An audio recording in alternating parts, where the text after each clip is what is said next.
अस्सलाम वालेकुम जी। आज की इस वीडियो में हमारे पास है MTS 644 मीजर थ्योरी के असाइनमेंट नंबर 2 जो कि मॉड्यूल नंबर 47 से 55 तक है। ठीक है, 10 नंबर की ये असाइनमेंट है और इसका कोर्स बता रहे हैं कि आपके पास 47 से 55 तक है। लेकिन जहां तक मैंने इसके हैंडआउट्स देखी हैं 47 से 55 तक क्वेश्चन नंबर 2 का आंसर तो मिल जाता है, लेकिन क्वेश्चन नंबर जो 1 है उसका आंसर इन मॉड्यूल में नहीं है। ठीक है, उसका आंसर आपके जस्ट कंसेप्ट चेक किए गए हैं। ठीक है, क्वेश्चन भी मैं आपको दिखा देता हूँ। अब यहाँ पे देखिए क्वेश्चन नंबर 1 है आपके पास।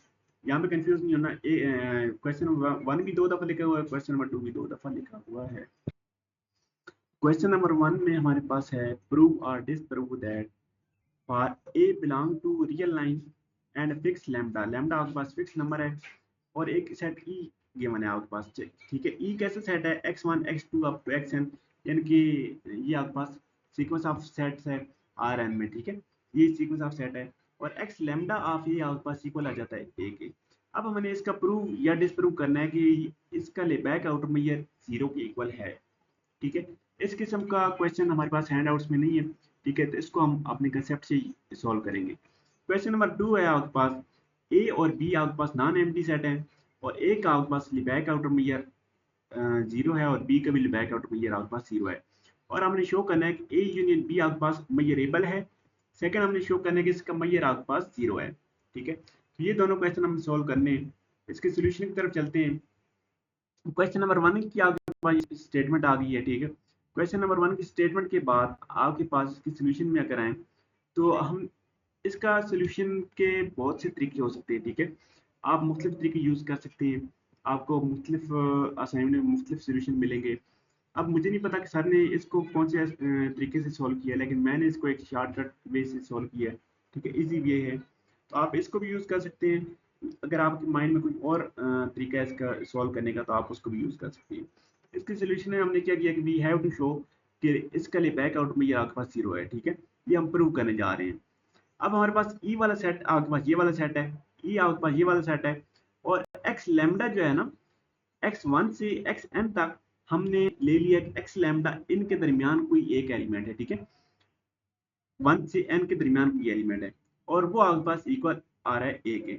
ठीक है, तो अगर हम ये वाली टर्म दरमियान से निकाल दें, x लैम्डा को दरमियान से निकाल दें आफ्टर लीविंग x लैम्डा भी है, तो हमारे पास क्या बनेगा, x1 से x लैम्डा माइनस 1 तक ये सारी टर्म आ जाएंगी।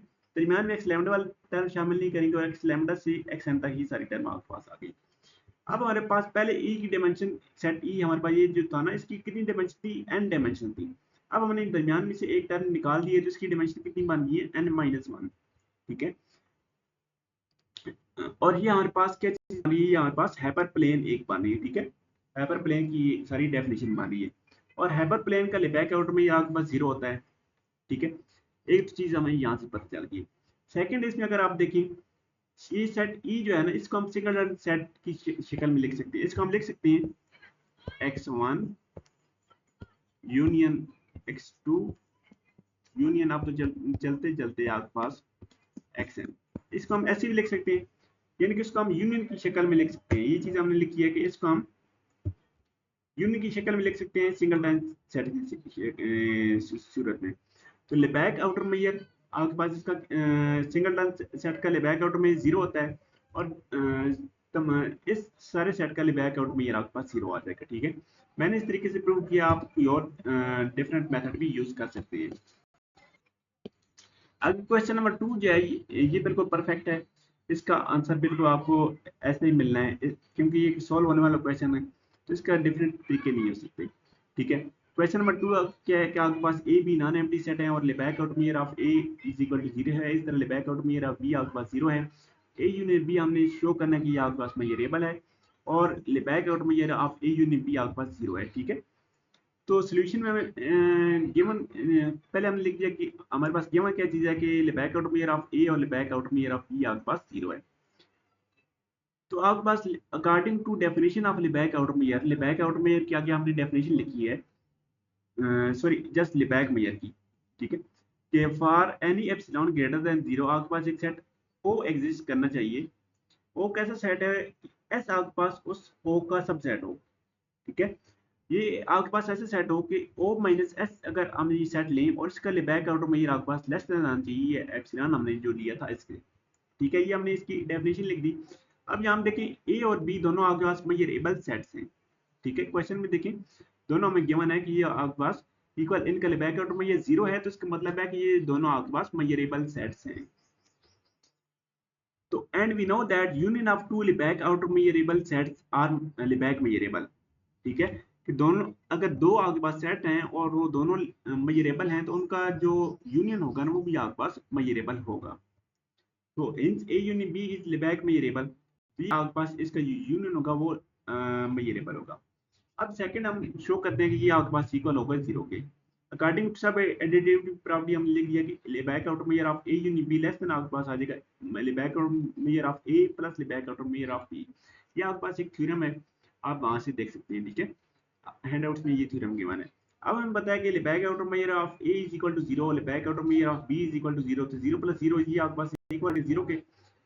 इट्स मीन कि आपके पास back outer measure of A union B less than or equal to आ जाएगा जीरो के, ठीक है, जहां तक हम पहुंच गए। अब हमें पता है कि बैक आउटर मेजर आपके पास नेगेटिव नहीं हो सकता, या जीरो होगा या पॉजिटिव होगा, ठीक है। तो इसका मतलब है कि आपके पास जब नेगेटिव नहीं हो सकता, हम कह रहे हैं कि जीरो या जीरो से कुछ छोटा नंबर होगा, तो जीरो से छोटे सारे नेगेटिव हो जाते हैं, तो नेगेटिव तो हो नहीं सकता, तो इसका मतलब है जीरो का, तो इसका मतलब है कि back outer measure of A union B आपके पास इक्वल आ जाएगा जीरो, ठीक है। तो यहाँ तक थी असाइनमेंट। कैनली चैनल को सब्सक्राइब कीजिएगा।